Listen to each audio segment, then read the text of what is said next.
grâce à la collaboration d'Hydro-Québec, de la Banque nationale, du ministère de l'Éducation du Québec et du gouvernement du Canada, cette série nous permet d'explorer notre passé et de découvrir nos origines.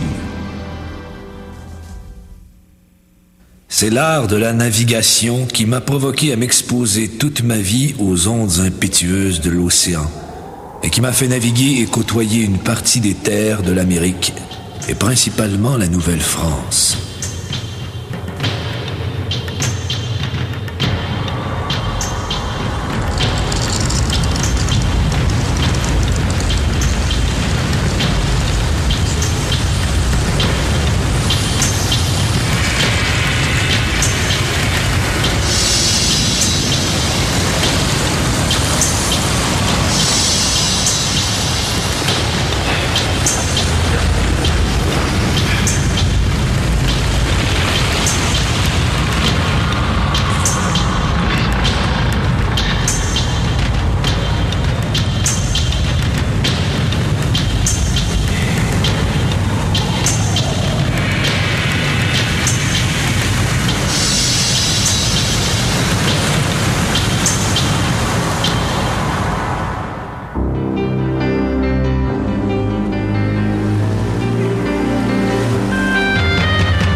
Qui est Samuel de Champlain, qu'on a surnommé le père de la Nouvelle-France?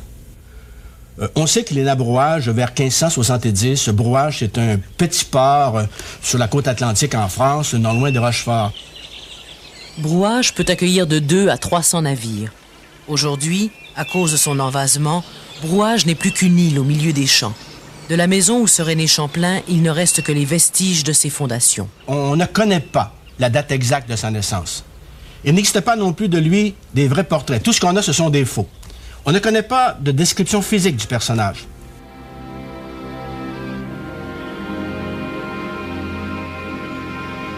Même le costume qu'on prête à Champlain est faux.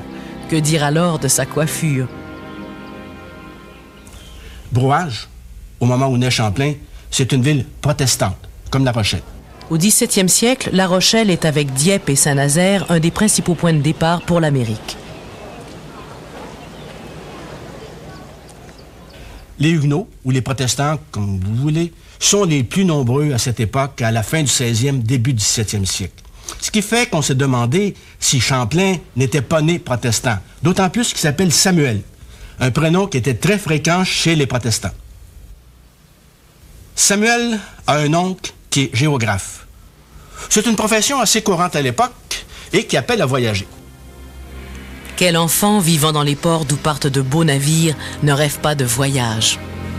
Le jeune Samuel décide donc de devenir géographe lui aussi pour satisfaire sa curiosité intellectuelle et son goût d'aventure.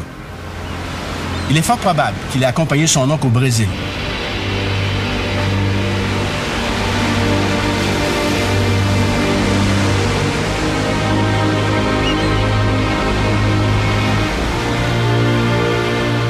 On sait aussi qu'il a voyagé en dehors de la France avant de venir au Nouveau Monde.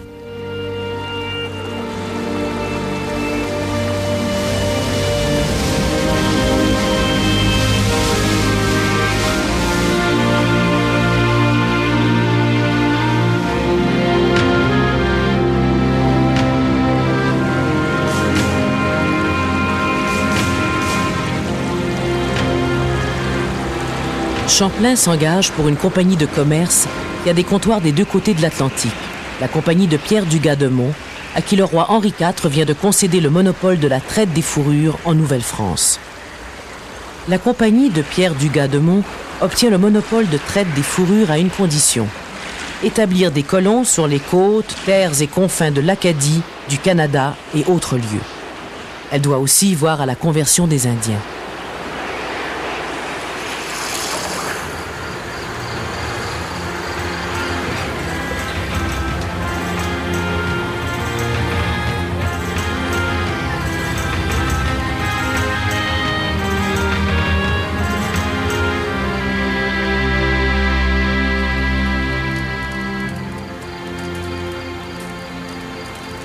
Champlain accompagne de Monts en Acadie, où ce dernier a décidé d'établir une petite colonie. Les Indiens qui vivent dans la région de Port-Royal sont des Micmacs. Les relations entre les Micmacs et les Français établis à Port-Royal sont d'abord excellentes. Les Indiens apportent des poissons et du gibier aux Français qui, parfois, les invitent à leur table. Le train-train de la vie quotidienne s'établit dans l'harmonie.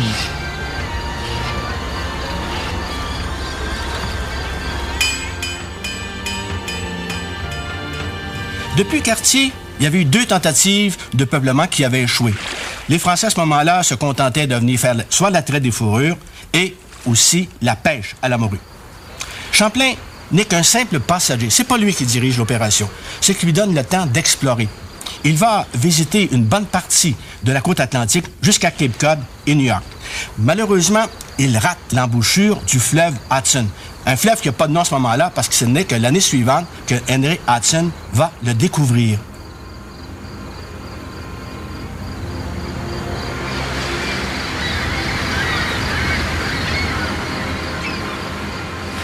Champlain, à 30 ans, est heureux. C'est un capitaine comme Henry Hudson qui, en 1609, explorera un fleuve auquel il laissera son nom. Mais Hudson sera moins chanceux que Champlain. Des membres de son équipage se mutineront et l'abandonneront dans une baie qui porte elle aussi le nom d'Hudson. La Virginie veut s'emparer de l'Acadie française parce qu'elle considère que ce territoire fait partie de la portion de l'Amérique du Nord qui lui a été concédée par le souverain anglais.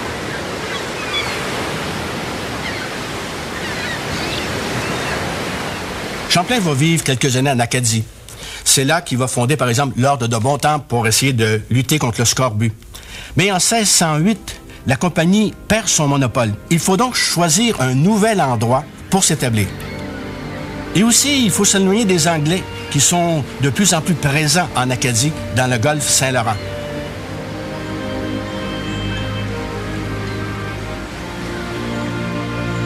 Champlain a déjà visité la vallée du Saint-Laurent et il connaît 2 endroits propices à un établissement, soit Québec ou soit l'île de Montréal. Mais Québec lui apparaît comme un port naturel plus facile à défendre, d'autant plus qu'il y a de très belles hauteurs au bord du fleuve. Il s'intéresse à la flore et la faune. La forêt regorge d'animaux sauvages, des connus et des moins connus.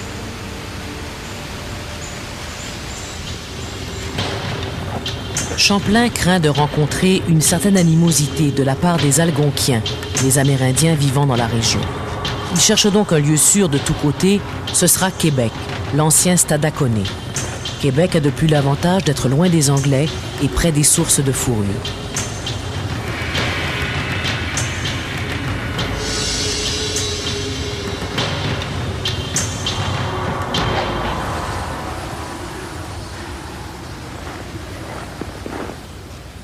Et c'est pour ça que Champlain remonte le fleuve Saint-Laurent, mais il y avait quand même des gens qui ne voulaient pas que les Français s'établissent à cet endroit-là. Entre autres, les Basques. Les Basques avaient établi depuis longtemps sur l'île qui porte aujourd'hui leur nom un fondoir important de graisse de baleine et un port d'attache commercial tout aussi important.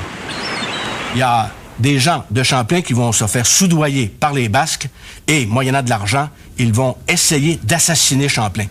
Heureusement, le complot sera découvert, le principal responsable sera pendu et sa tête sera installée au bout d'une pique sur le mur qui entoure l'habitation.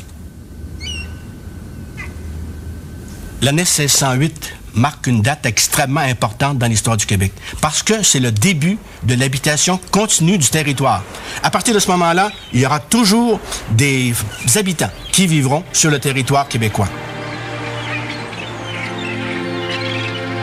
La première installation des Français à Québec est quelque chose d'assez précaire. On s'établit sur le bord de l'eau, on coupe des arbres pour faire une clôture en pieux, on construit une habitation avec des planches apportées par des barques. D'ailleurs, on défaisait les barques et on utilisait le bois à autre chose. On va aussi s'empresser de se lier d'amitié avec les Autochtones. Ceux-ci sont invités à examiner l'architecture des Français, à les voir vivre à l'intérieur de l'habitation. Ils sont même invités à des repas copieux au son de quelques musiques étranges.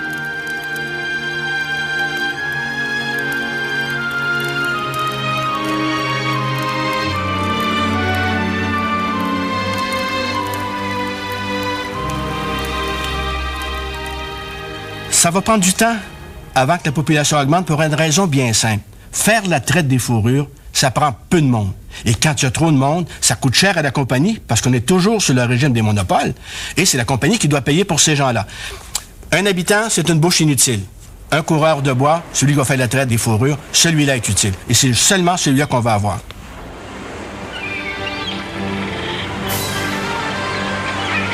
Mais les coureurs des bois restent peu nombreux, comme la population de Québec d'ailleurs, qui ne grossit pas assez vite. La traite des fourrures prend un peu d'ampleur, mais c'est loin d'être encore un véritable commerce international.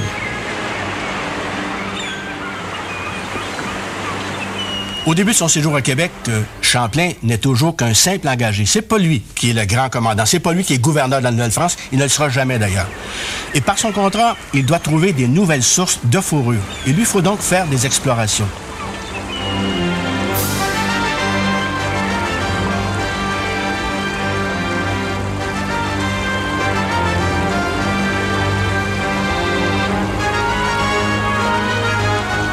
Il va donc partir vers le sud et il va atteindre un lac très grand auquel il va laisser son nom, le lac Champlain. Les Indiens qui vivent dans la région de Québec et qui vivent dans la vallée du Saint-Laurent, ce sont surtout des Algonquiens. Il y a des Montagnais, il y a des Algonquins proprement dit. Un peu plus haut, il y a des Outaouais, il y a des Abénaquis. Et ce sont ces gens-là avec qui Champlain devra faire la traite des fourrures. Et ces gens-là ont des ennemis qui sont les Iroquois.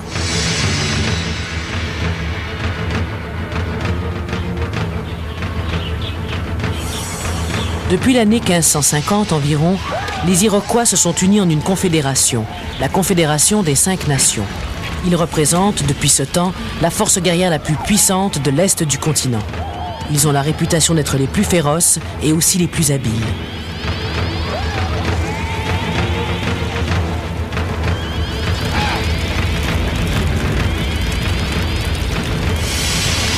Et bien avant l'arrivée des Blancs, il y avait des guerres entre les tribus indiennes. Ce n'est pas les Français qui sont à l'origine des guerres entre tribus indiennes. Et Champlain va être obligé, en quelque sorte, de faire alliance avec les Amérindiens qui sont le plus près de l'établissement où il se trouve, c'est-à-dire Québec.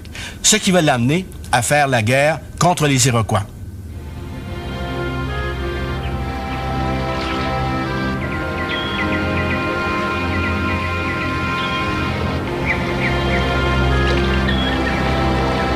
Il est accompagné dans son voyage par des Algonquins et des Montagnais qui rencontrent en chemin des Iroquois, leurs ennemis héréditaires.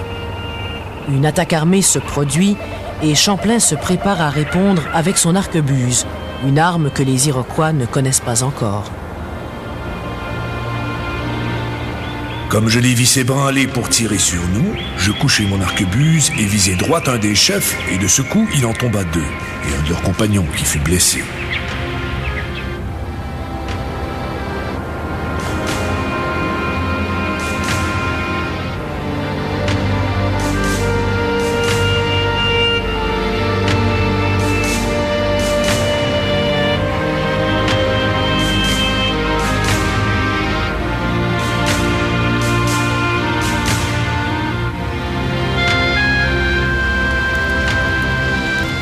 En épousant la cause des Montagnais, des Algonquins, des Hurons, les Français vont se faire des ennemis mortels, les Iroquois. Et pendant près d'un siècle, ça sera une guerre quasi continuelle entre Français et Iroquois, une guerre très cruelle d'ailleurs.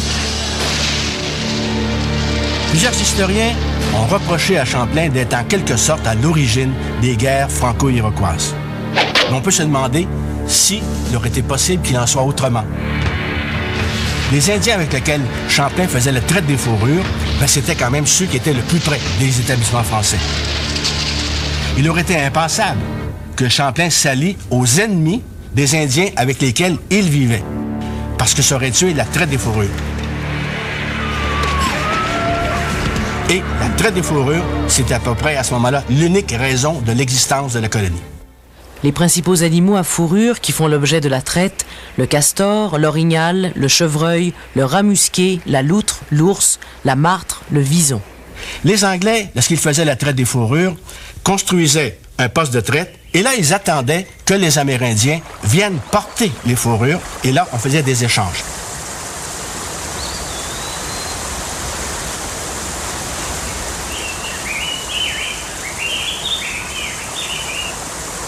Alors que les Français et les Canadiens, par la suite, auront une attitude complètement différente. Ils iront chez les Amérindiens pour faire les échanges-là. Et ça signifiait que les relations entre ceux qui achetaient les fourrures et ceux qui fournissaient les fourrures devaient être beaucoup plus cordiales.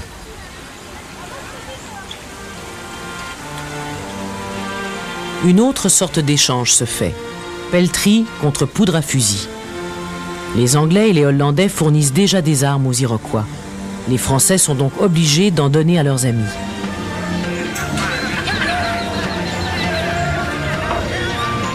Ceux-ci demandent aussi des chaudrons en cuivre parce qu'ils n'ont que de la poterie et ne peuvent faire cuire les aliments facilement. Ils demandent aussi des couvertures pour mieux se protéger contre le froid.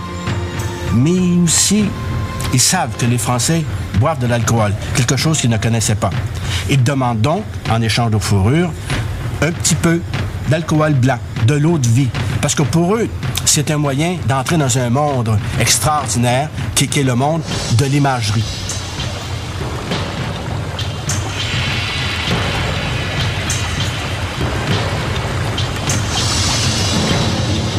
L'ivresse devient pour eux le moyen le plus rapide de basculer dans le monde de l'imaginaire. Mais le clergé ne tarde pas à intervenir. L'alcool est un obstacle à la conversion des Amérindiens.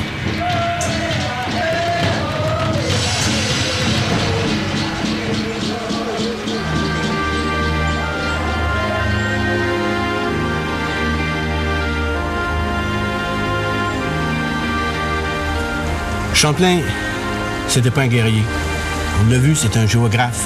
C'est quelqu'un qui va découvrir un pays extraordinaire et il va s'arrêter et essayer de voir quelles sont les richesses de ce pays-là.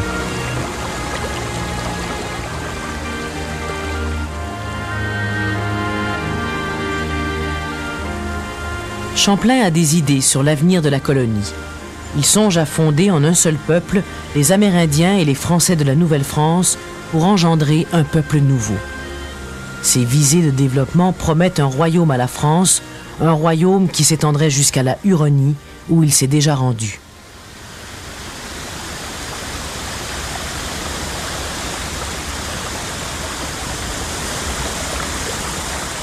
En 1618, il envoie en France un document où il énumère tout ce que la Nouvelle-France peut fournir à la France. Et pour ça, il demande des colons. Il demande qu'on envoie chaque année quelques centaines de colons.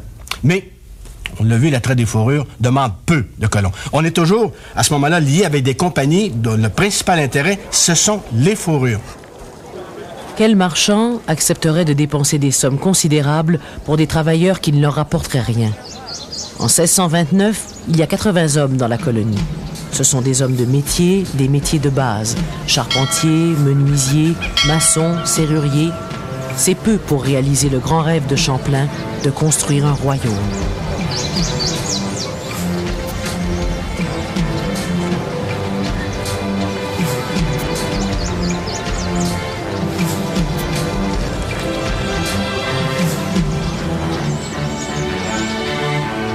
Il y a en France un cardinal qui s'appelle le cardinal de Richelieu. Lui est peut-être le premier en France à voir quel peut être l'avenir de ce pays-là.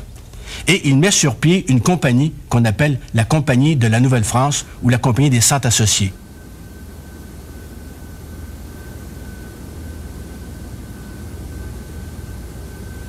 Un premier contingent part de France pour s'en aller ici. Il y a quelques centaines de colons à bord des navires. Les frères Kirk, navigateurs écossais, s'empare de la flotte française qui transporte à Québec les premiers colons recrutés par la compagnie. Il somme Champlain de se rendre. Champlain résiste malgré la famine. Bientôt, les frères Kirk sont devant Québec, qui cette fois doit capituler. Pendant 3 ans, Québec sera occupé par les Anglais. En 1634, on repart. Et on repart à ce moment-là en misant sur des agents recruteurs, c'est-à-dire des seigneurs. Le premier, c'est Robert Giffard. Lui, il vient du Perche et il va recruter dans le Perche plusieurs colons. Ils arrivent ici en 1634. Il y a des cloutiers, il y a des bouchers, il y a des Langlois. Ce sont les premières familles canadiennes qui viennent s'établir ici. Il y avait eu auparavant, il ne faut pas l'oublier, un gars qui s'appelait Louis Hébert, que Champlain avait connu en Acadie et qui va décider, c'était un pharmacien, c'est un genre d'apothicaire, et il décide, lui, de devenir colon apothicaire. Il s'installe à Québec en 1617, malgré l'opposition de la compagnie qui ne voulait pas de ce genre d'homme ici. Et il sera le premier à cultiver la terre. Il annoncera ceux qui vont venir par après. Et quand Champlain meurt en 1635, la colonie ne comprend que quelques centaines de personnes. Mais déjà, tout est en place pour que la colonie se développe. À partir du moment où il y a des gens qui décident de s'établir ici en permanence, on va commencer à avoir ce qu'on appelle des habitués. Des gens qui vont hiverner ici, qui vont se différencier de ceux qui viennent seulement pour l'administration et qui retournent. Il y a aussi les marchands qui viennent et qui retournent à chaque hiver. À ce moment-là, ceux qui demeurent ici, ils s'habituent au pays, ils vont devenir des habitants. Et c'est là qu'apparaît le mot.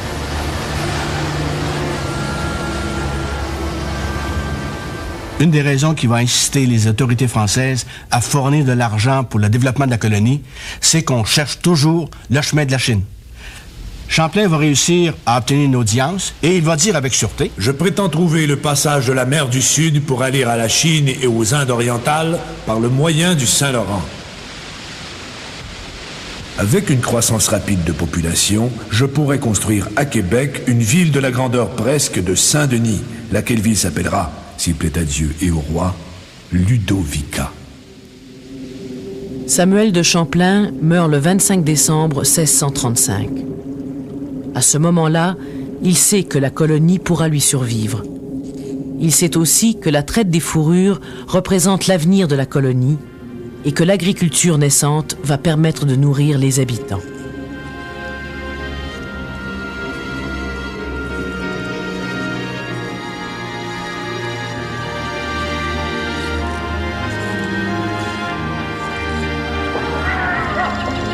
Les premiers colons importent d'Europe la façon de cultiver la terre. Les animaux de basse-cour arrivent avec les bœufs et les vaches.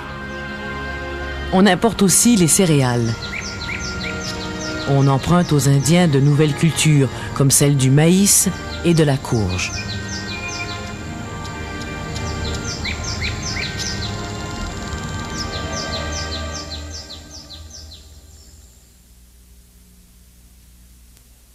Champlain n'aura que quelques escarmouches avec les Iroquois. La vraie guerre va commencer après sa mort, au début des années 1640. Et rapidement, les Français vont se rendre compte qu'il y a diverses façons de faire la guerre. Il n'y a pas seulement la façon européenne, c'est-à-dire les fameuses batailles rangées avec les soldats qui attendent l'ordre pour tirer. L'Amérindien, non. L'Iroquois s'approche comme un renard, se bat comme un loup et disparaît comme un oiseau. L'Amérindien exploite le territoire au maximum. Pour lui, un arbre, c'est un instrument de défense. Pour un Français ou un Anglais, un arbre, il faut le couper pour que l'armée puisse avancer.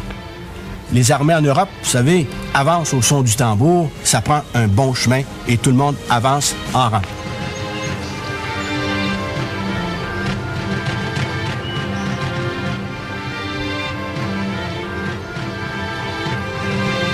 Rapidement, l'habitant va oublier les lois de la milice. C'est-à-dire que c'est l'arrêt, c'est l'embuscade. On n'attend pas que l'ennemi soit prêt, on se cache et dès qu'on peut tirer, on tire. La façon de se battre des Canadiens sera beaucoup plus près de la façon amérindienne que de la façon européenne.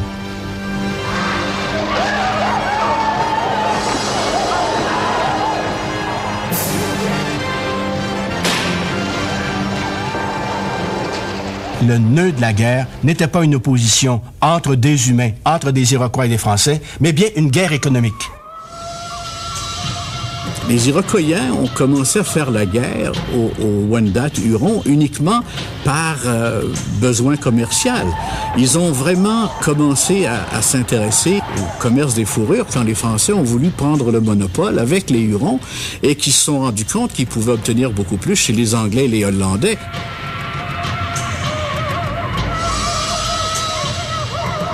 Et lorsque Champlain a fait la bêtise en 1609 d'aller tirer dans le front des Mohawks, non pas au lac Champlain comme les gens le prétendent, mais sur la rivière Hudson, de l'autre côté du lac George maintenant, il s'est aliéné la race ou le groupe le plus puissant commercialement puisqu'il devait, à peine 50 ans plus tard, anéantir complètement la confédération Wendat-Huron.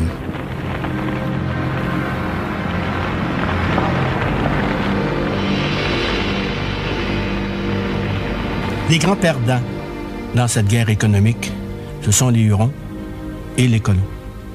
Les Hurons vont apparaître aux Iroquois comme étant un obstacle à leur tentative de contrôle complet de la traite des fourrures, aussi bien pour les Français que pour les Anglais. On va à ce moment-là détruire la Huronie. Il va quand même survivre quelques Hurons. Il y a aussi l'habitant, parce que l'habitant, encore là, est un obstacle au contrôle des Iroquois. Et les Iroquois vont s'en prendre aux principaux postes de la colonie, en particulier Ville-Marie, qui est Montréal, et Trois-Rivières. Il y aura des attaques incessantes certaines années. Les colons n'oseront même plus aller au champ sans avoir leur fusil à portée de la main, parce que on ne sentait pas venir les Iroquois.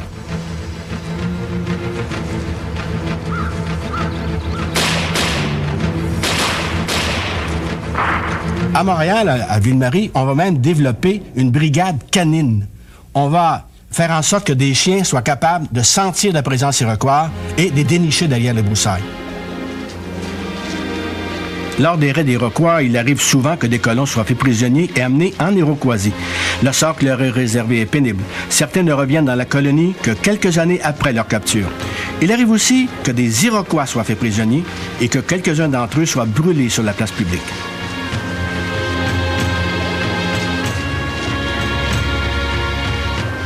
Mais un climat de peur va s'installer dans la colonie. Tellement fort que, à la fin des années 1550, on craint même d'être obligé de fermer la colonie, d'obliger tout le monde à retourner en France. Heureusement, ça ne se produira pas. Même le poste de Québec va être menacé à son tour. On va attaquer l'île d'Orléans. Et en 1652, à Cap-Rouge, on capture un Canadien. Et la mère Catherine de Saint-Augustin va écrire: Il n'y a personne qui soit assuré d'être garanti de la fureur des Iroquois. Pour augmenter les Iroquois, le roi décide d'envoyer ici un régiment complet, le régiment des Carignan-Salières, composé de 24 compagnies. Certaines d'entre elles se sont battues contre les musulmans et ont remporté la victoire. Ils arrivent ici avec des armes modernes et ils sont décidés de rétablir la paix. Permettez que je vous lise la description de leur costume. Un costume qui est quand même assez coquet. Ils comprennent un chapeau noir garni d'un ruban cordon, d'une cravate, d'un juste au corps en bure, du drap de sédan et des hauts de chausses garnis d'aiguillettes. Et les soldats ont les cheveux poudrés, comme c'était la coutume de l'époque.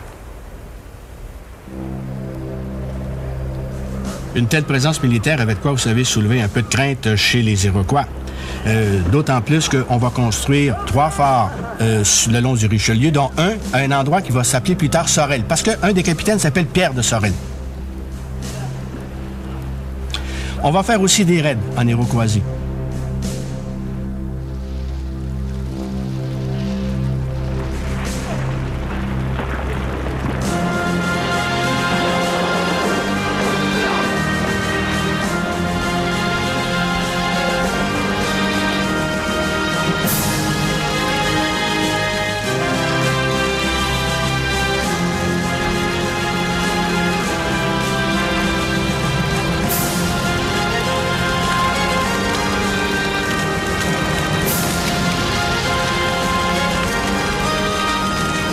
La population est un peu disparue dans les bois et là, on va se contenter de brûler les maisons et le maïs qu'on y avait entreposé.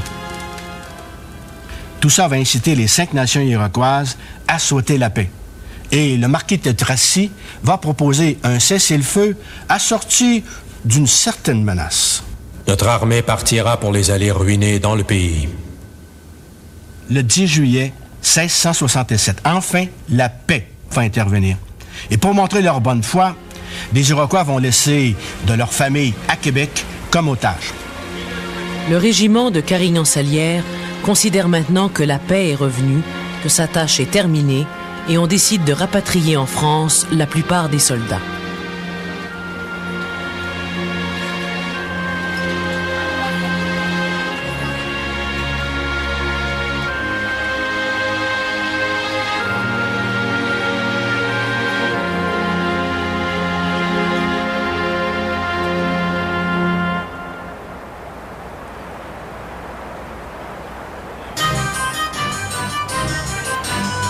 L'année 1663 marque un tournant important pour la France, mais aussi pour la Nouvelle-France. Le roi Louis XIV, âgé de 25 ans, décide de gouverner personnellement son royaume. « L'État, c'est moi », dit-il. Il entreprend les grands travaux de Versailles, mais n'habitera le château qu'à partir de 1682. Sa cour, composée de nobles, devient de plus en plus nombreuse et elle se fait un devoir d'accompagner le roi dans tous ses déplacements.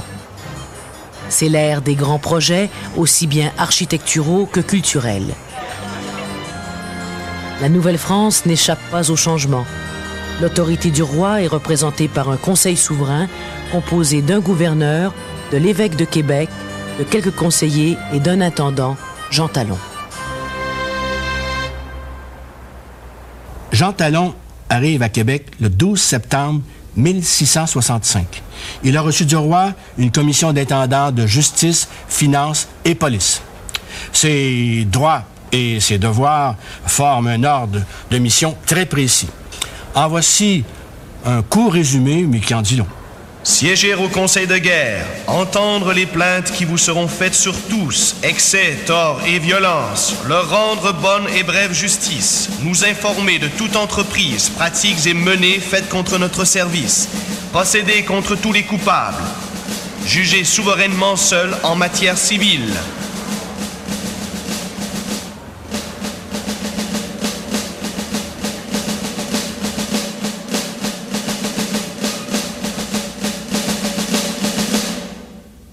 Talon décide de faire d'abord l'inventaire des ressources physiques de la colonie.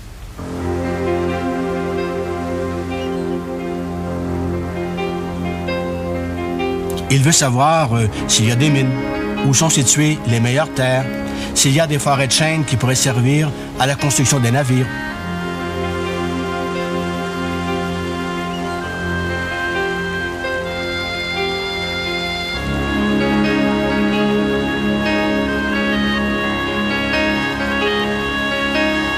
C'est lui qui envoie à Trois-Rivières des gens pour cueillir des sables ferrugineux sur le bord de la rivière Saint-Maurice. Il envoie même en France une vingtaine de barils de ce sable-là pour savoir si on peut en tirer du fer. Mais il faudra attendre les années 1730 pour que les forts du Saint-Maurice voient vraiment le jour. Ambitieux, Talon vise à l'autosuffisance. Il déclare: « Je veux que l'habitant soit capable de s'habiller de la tête aux pieds, qu'il soit capable de se nourrir tout seul, lui et sa famille. » Il décide de faire un recensement officiel de la population de la colonie. Il va donc lui-même parcourir tous les établissements de la Nouvelle-France. Il se rend vite compte que la population est totalement disproportionnée.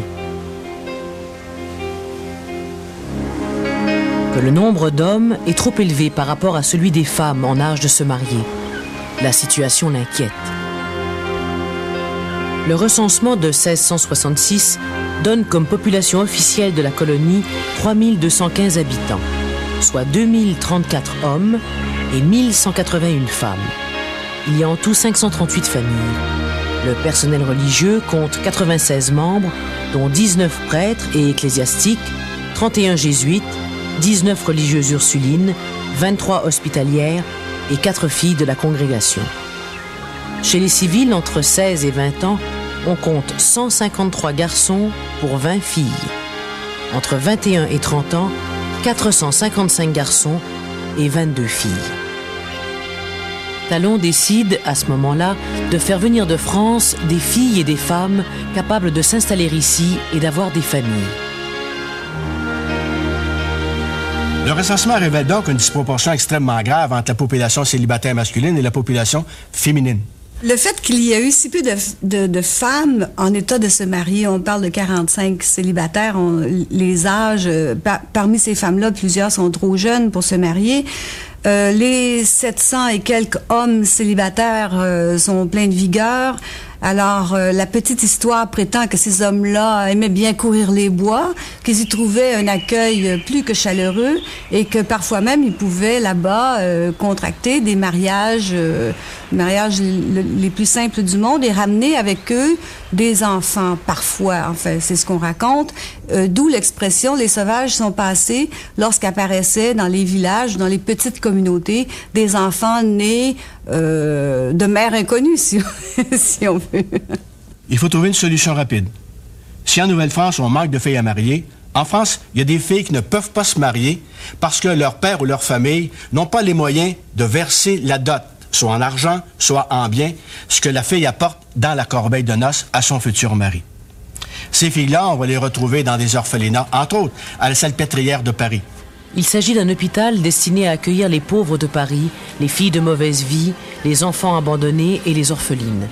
En 1660, on y dénombre plus de 10 000 pensionnaires. Et pour toutes, la vie est presque sans issue.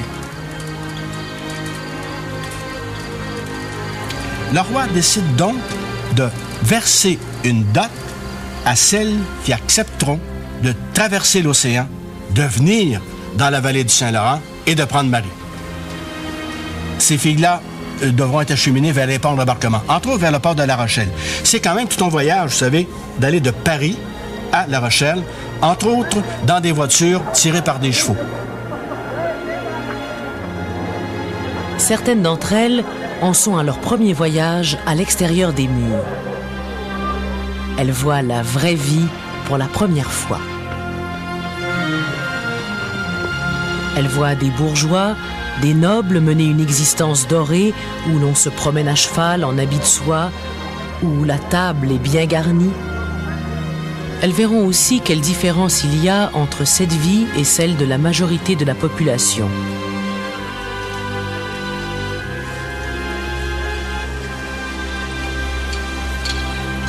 Seul le capitaine peut décider de lever l'ancre. En attendant, elles logeront dans des auberges malfamées. Le calme plat, aussi bien que la tempête, le mauvais temps retarde le départ.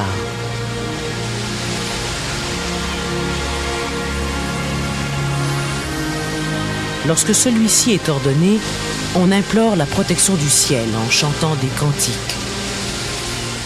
Malgré la crainte des naufrages ou de la rencontre d'un navire ennemi, elles effectuent leur traversée.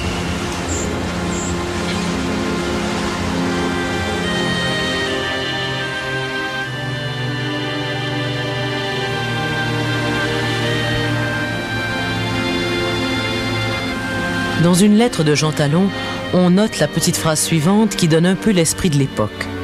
Sont arrivés 45 bonshommes, quelques filles, 8 chevaux et 2 cavales.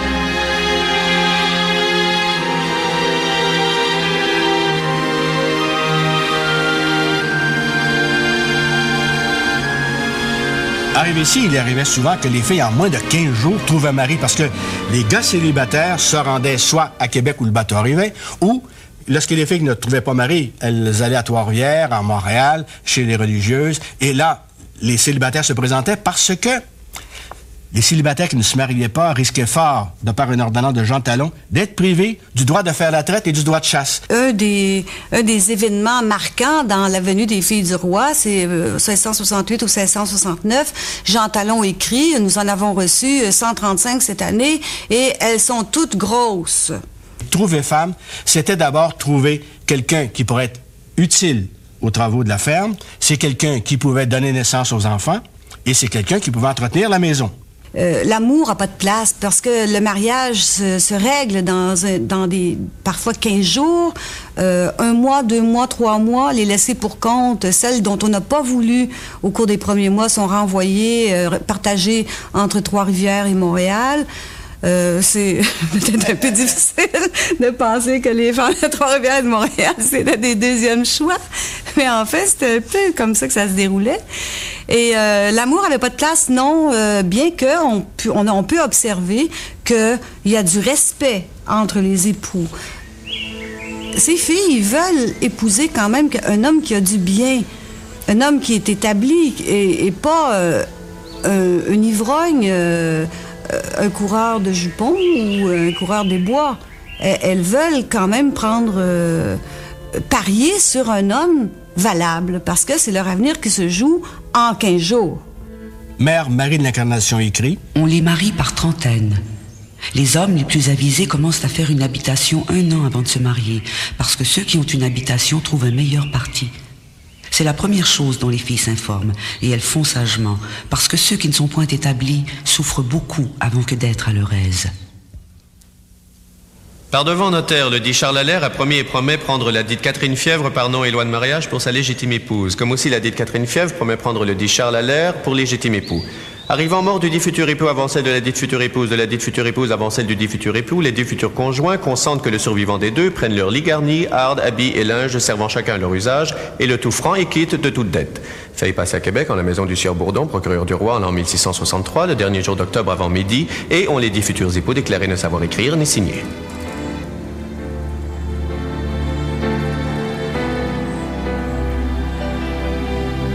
Qu'est-ce qui était le pire? Trouver un mari ou ne pas en trouver un? Celles qui n'en trouvaient pas étaient rassemblées à la ferme Saint-Gabriel à Montréal. Elles étaient logées, nourries et elles faisaient les travaux journaliers. La vie s'écoulait lentement sous le regard constant des religieuses. Lever à telle heure, coucher à telle heure, repas à telle heure, prière à heure fixe 5 fois par jour.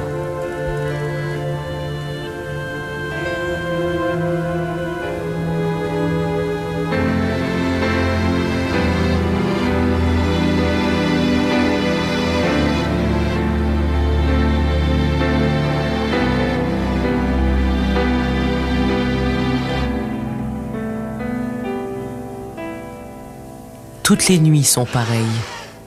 Le mari vaut mieux en rêver, car ce sont les religieuses qui les instruisaient sur la manière d'en trouver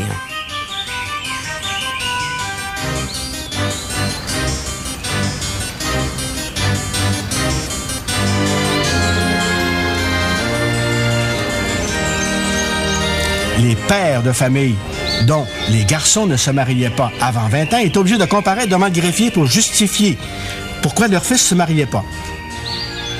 On a, en 1667, licencié le régiment de Carignan. C'est très important dans l'histoire des filles du roi, puisque presque la moitié des soldats du régiment de Carignan vont décider de rester, de s'installer en Nouvelle-France. Et parmi eux, il y a quelques nobles.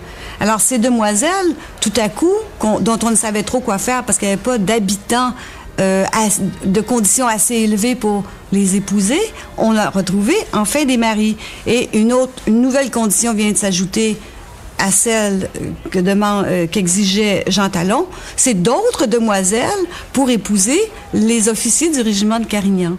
Pour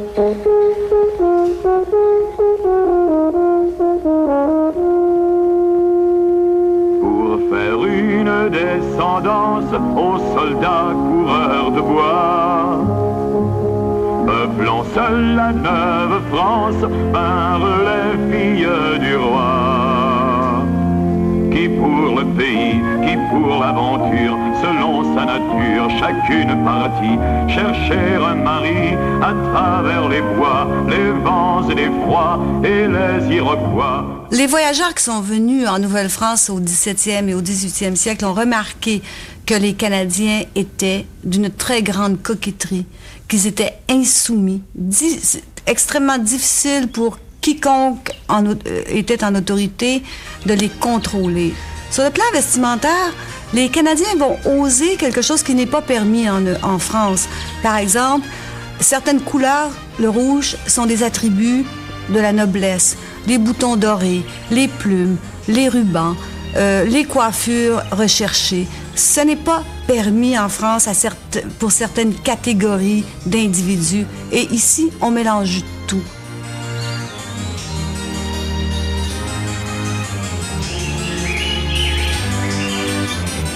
On a tendance à se conduire, et on le raconte parfois, un peu comme des nobles, un peu comme des cadets de famille, un peu comme on a envie d'être. On va oser aller à l'église en décolleté, même faire la quête. On va provoquer la colère des ecclésiastiques et on va toujours riposter avec beaucoup de hauteur. À la fin de l'année 1671, on se rend compte que l'équilibre démographique est à peu près rétabli. Talon écrit alors aux autorités françaises: J'estime qu'il n'est pas à propos d'envoyer des filles l'année prochaine, afin que les habitants donnent plus aisément en mariage les leurs aux soldats, qui demeurent habitués et libres. Il n'est plus nécessaire de faire passer ces demoiselles. Avant la venue des filles du roi, il y avait eu ce qu'on appelle des filles à marier, mais des filles qui n'étaient pas dotées par l'autorité royale. Pendant très longtemps, certains ont affirmé que ces filles-là étaient des filles de mauvaise vie, qu'on avait vidé les bordels de Paris pour peupler la Nouvelle-France. Il y a des auteurs, même des gens du 17e siècle, qui ont contribué à maintenir cette idée-là. Entre autres, le baron de la Hontan, qui séjourne ici dans les années 1680 et qui, dans ses écrits, parle des mœurs très légères de ces gens-là.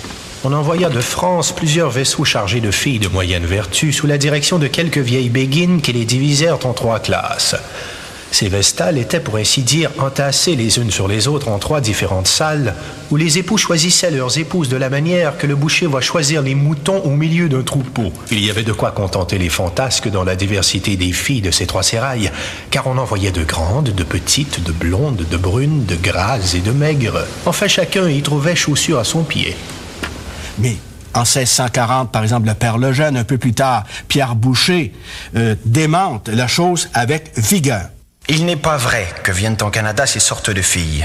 Et ceux qui en parlent de cette façon se sont grandement mépris et ont pris les îles de Saint-Christophe et de la Martinique pour la Nouvelle-France. Filles de moyenne vertu, béguines, vestales, tout le vocabulaire sexiste de l'époque est là. Mais les filles à marier et les filles du roi vont quand même trouver leurs défenseurs. Le père Paul Lejeune écrit dans les Relations des Jésuites: On nous a dit qu'il courait un bruit dans Paris, qu'on avait mené en Canada un vaisseau tout chargé de filles dont la vertu n'aurait eu l'approbation d'aucun docteur. C'est un bruit faux. J'ai vu tous les vaisseaux. Pas un n'était chargé de cette marchandise. On peut se demander pourquoi les filles du roi, les filles à marier, acceptaient de quitter la France, de traverser l'océan avec tous les risques que ça comportait, pour venir vivre en Nouvelle-France.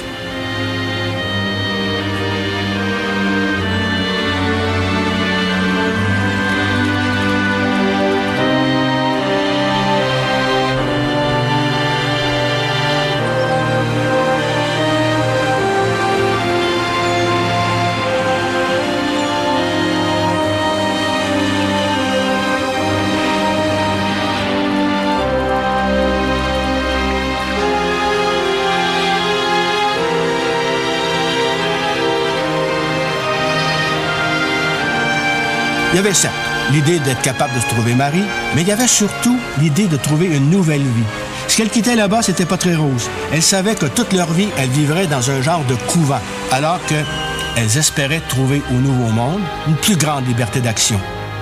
Même si elles étaient soumises à un mari, il y avait quand même une vie normale, une vie quotidienne acceptable et peut-être, au bout du compte, le bonheur.